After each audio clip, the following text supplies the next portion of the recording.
એ આલો રે આલો આથલડી શણગારો આલો રે આલો આથ ઓ આલો રે આલો આથલડી શણગારો આલો રે આલો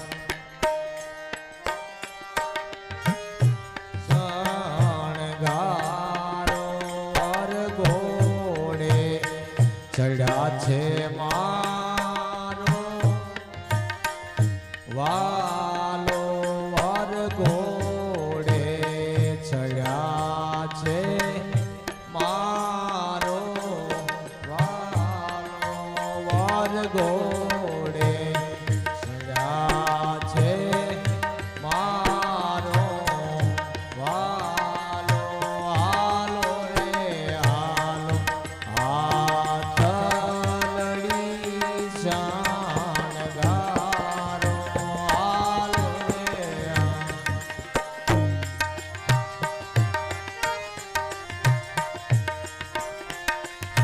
પેલા રે યુગમાં પ્રહલાદ રાજા જાનૈયા પેલા રે યુગમાં પ્રહલાદ રાજા જાનૈયા પેલા રે યુગમાં પ્રહલાદ રાજા જાનૈયા પેલા રે પ્રહલાદ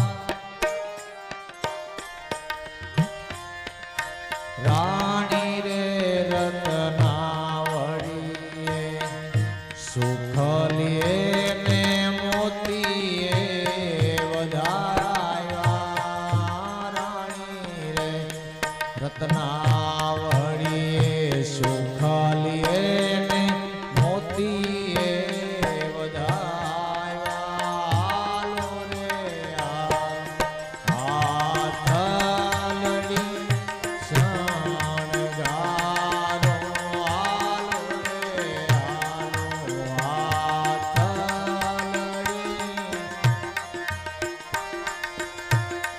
વરઘોડે ચડ્યા છે મારો વાલો વરઘોડે ચડ્યા છે મારો વાલો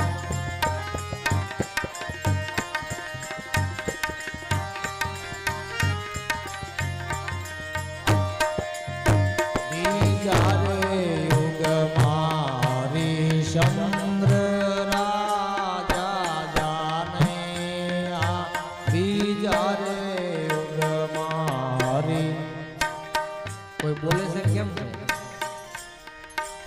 હે બાપુ બીજા રે યુગમાં હરિચંદ્ર રાજા જાનૈયા બીજા રે યુગમાં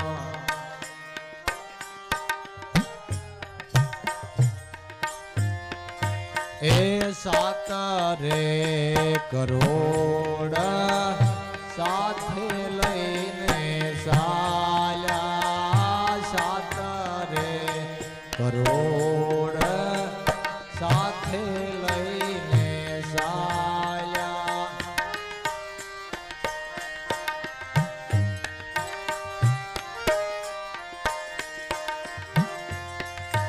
આલો રે આલો આથલડી શણગારો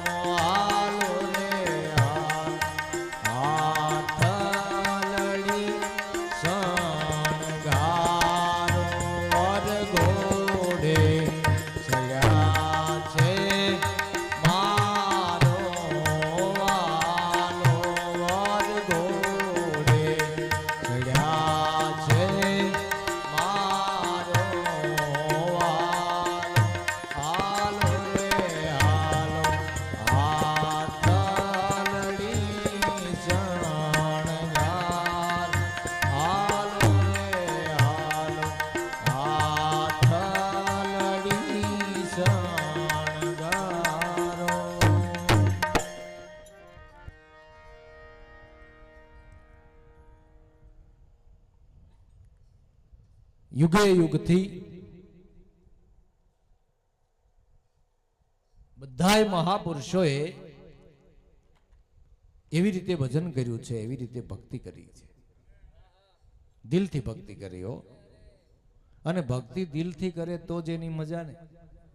અને તમે આ દિલથી ભક્તિ કરો છો એટલે નકર આ સમયની અંદર અત્યારે આખો દી અને અત્યારે આ તમે જોવો તો અત્યારે ઠંડો પવન આવે, નિંદ્રા દેવી બધે ગમે એને આધીન કરી દે ને.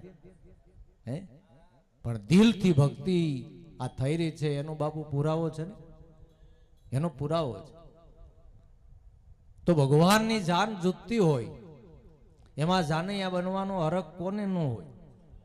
મોટા માણસના દીકરાના લગ્ન હોય તો જાનમાં જવા માટે કેવી તૈયારી કરતા હોય, અને જાનમાં ન કીધું હોય તો મોઢું બગડી જાય. હે જાનમાં ન કીધું હોય તો મોઢું બગડે. અમે કીધું ના એને હાસવી છીએ, એને આપણી ગણતરી ન હોય. હે તરત જ મળે તપાસ કરવા. આપણે ઓલા પણ ઓલા લગ્નમાં કીધું તું ને ઓલા લગ્નમાં કીધું તું ને એને ન કીધું, બધું તરત જ આવે ને બધું મોય. પણ આ તો ઠાકરની જાત, પરમાત્માની જાત, અને એના જાનૈયા જે બન્યા છે એની શોભા કાંઈક અપરંપાર છે, એનો આનંદ કાંઈક અપરંપાર છે. ભક્તિ તો એક સામાન્ય માણસને નશો સડે તોય તમે જોવો ને કઈ ફેરફાર નથી કરી નાખતા. હે અરે એક કોથળી વધારે ઠપકારી જાય તો તરત ખિસ્સામાંથી હોય એનો ઘા કરે લે. હે તરત એનો પાવર કેટલો. તો આ તો હરિના નામનો નશો, પરમાત્માના ભજનનો નશો. ઓલા નશા તો પાછા ઈ નશા સડે છે ને પાછા નશા ઉતરે છે ને, ઈ તો કેટલાયને ગોથા ખવરાવે. હે ત્યારે હરિનામનો નશો, પરમાત્માના નામનો નશો એ જન્મો જન્મની ભૂખ ભાંગી નાખે છે. જીવનમાં ખુમારી લઈ આવે છે, જીવનમાં રંગ લઈ આવે છે, જીવનમાં કલર લઈ આવે છે. તો આપણે એમ માની કે ઈ રંગ કયો કે વાલમ રેહ નહીં રે નશા ક્યાંથી સડી, આ રંગ શેનો બીબે બીજી ભાત પડી. હે બીબે બીજી ભાત પડી કે ખાધું પીધું મને કાંઈ ન ભાવે, મારે નેણે નિંદ્રા નો આવે, રાતું કાઢું છું જાગી, ઘાયલ બનવો બન્યો છે વેરાગી. એ આ તો શબ્દની બરસી લાગી, વસનોની બરસી લાગી. હે ખાધું પીધું એને કાંઈ ન ભાવે, એને નેણે નિંદ્રા નો આવે. ભજનાનંદી પુરુષો આ ભારત દેશની અંદર ભજન કરી ગયા. એ 60 વર્ષનું, 70 વર્ષનું, 80 વર્ષના આયુષ્યની અંદર 100 વર્ષનું આયુષ્ય કહેવાય. એમાં અત્યારે આ કળજુગનું અલ્પ આયુષ્ય છે, પણ જીવનની અંદર જેણે ભજન કર્યું, જેણે ભક્તિ કરી, જેણે સેવાના કાર્યો કર્યા, એ જગતમાં ભલી ભાત પાડી ગયા. આ રંગ શેનો, આ બીબે બીજી ભાત પડી. તો બીબે બીજી કઈ વાત પડે કે સામાન્ય મનુષ્યો છે એના મધ્યમ જીવન છે. ઘણા મનુષ્યોના જીવન પશુ જેવા હોય છે. આપણે એવું કહી ન શકી પણ પશુ સમાન હોય છે. કારણ કે સારું જોવે તો કોઈ દી રાજી ન થાય, સારું સાંભળે તો એને અસર ન થાય, સારું ખાય તો એનું ઓલું ન થાય. પછી એના હૃદયની અંદર વિચારો તો ક્યાંથી એવા હોય, સારા વિચારો તો ક્યાંથી હોય. પણ જેને મધ્યમ મનુષ્ય કીધા છે, ઉત્તમ મનુષ્ય કોને કીધા છે? કે જેને ધર્મ ગ્રંથો ગમે છે, જેને ભગવત કથા ગમે છે, ભગવાનના ગુણાનુવાદો ગમે છે, સેવાના કાર્યો ગમે છે, કોઈ પણને સાથરૂપ બનવાનો જેના હૃદયમાં ભાવ છે, એને કુદરતી રીતે એના જીવનમાં એવી ભાત પડે. જેમ વીવડીની અંદર પાણી આવે છે, ઓમ તમે ટાંકો પાણીનો ભર્યો હોય તો એ પાણી થઈ રહે છે, કુંડી પાણીની ભરી હોય તો થઈ રહે છે, હવેડો ભર્યો હોય તો થઈ રહે છે. પણ વીવડામાં નથી ખૂટતું એનું કારણ એમાં તળની આવક છે. એમ જેના હૃદયની અંદર ભક્તિના સ્ફુરણો ફૂટે છે, એના હૃદયની અંદર કાયમ માટે કઈ રીતે સેવા કરું, કઈ રીતે મારા નાથનું ભજન કરું, કેમ ભક્તિ કરું. સોખલિયાના શોખપુરી બેઠા છે ધણીના નોરી, કરી લ્યો કમાણી આ વેળા જાય છે વહી. હે આ સમય જાતા ભાનુ દાદા વાર નો લાગે.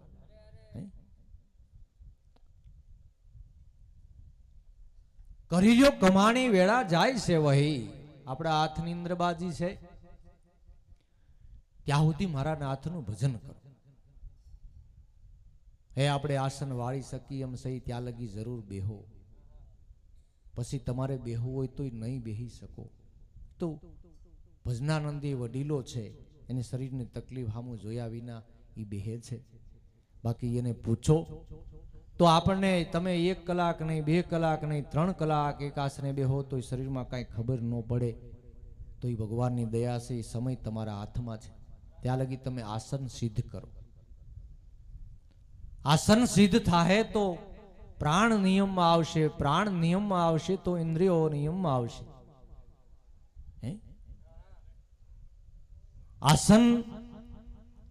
આસનનું બહુ મહત્વ છે. આસન સિદ્ધ થાય એનો પ્રાણ નિયમમાં આવે.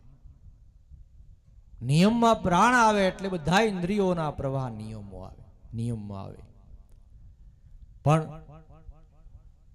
જ્યાં લગી આપણા હાથની અંદર આ બાજી છે, એટલે આપણે જ્યાં સુધી આપણે આ બધી કમાઈ કરી શકીએ છીએ ત્યાં લગી આપણું મન તોફાની હોય એટલે આપણને બેહવાનું દે. ત્યાં વાંધો પડે. નાની ઉંમર હોય, શરીર નિરોગી હોય, ગમે ખાતું જરી જતું હોય તો મન બેસે નહીં. મન જો બેસે તો તમે આસન વાળીને બેસી શકો. આ બધા લાવા છે. સમય છે, બાળકો રમતા હોય તો એને રમવા દો.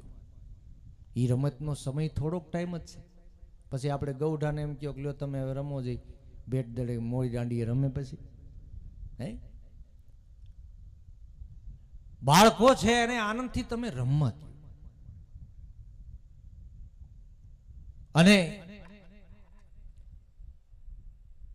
बालापन खेलन में खोया, जोबन में काम बश मोया, बुढ़ापे खाट पे सोया, आशा मन को बहुत सताती है, करो हरि का भजन प्यारे उमरिया बीत जाती है. बालापन खेलन में खोया. जो संतो क्यारेक आपने थोड़ું કડવું પાય છે.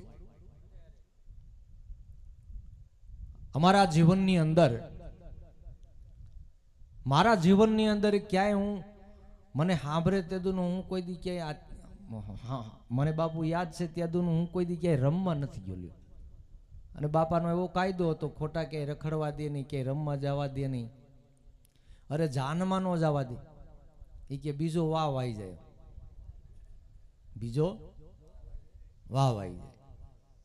ખરેખર બસપણમાં રહેમાં નથી. પણ સંતોએ ત્યારે આપણને કડવું લાગતું હતું, પણ હવે ખબર પડી કે આ સંતોએ કેવી દયા કરી છે. કોઈ દી બજારે બેહવાનું નહીં, ઓટલે શોકમાં બેહવાનું નહીં, દુકાને કોઈ દી બેહવાનું નહીં. ત્યારે કડવું લાગતું હતું. હવે ખબર પડે છે કે સંતોએ દયા કરી. વીરારામ બાપાનો સિદ્ધાંત હતો કોઈ દિવસ ક્યાંય બેહવાનું નહીં. અમારે ત્રણેય ભાઈઓને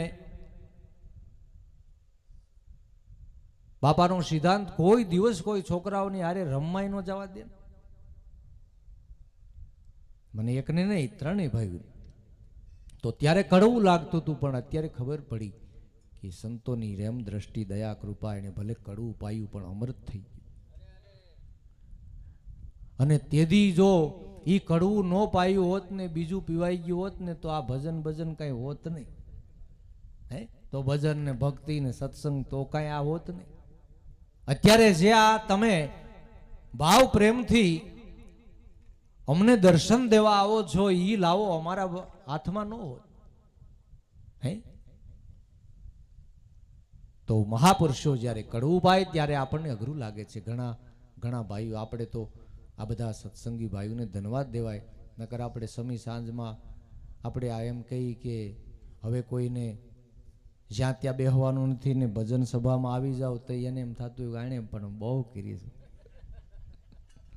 કારણ કે પ્રસાદ લેવાઈ ગયો હોય, ઠંડો ઠંડો પવન આવતો હોય, લાંબુ ડીલ થઈ ગયું હોય, ઝોલો આવવાની તૈયારી હોય, ત્યારે એમ દુઃખ લાગે ને. પણ છતાંય કડવું છે, સમય જતા પાછું એ અમૃત થઈ જાય. કારણ કે કોક શબ્દ જ્યારે આપણા જીવનમાં કામ કરી જાય ને, ઉઘાડ થઈ જાય, ઉઘાડ થઈ જાય.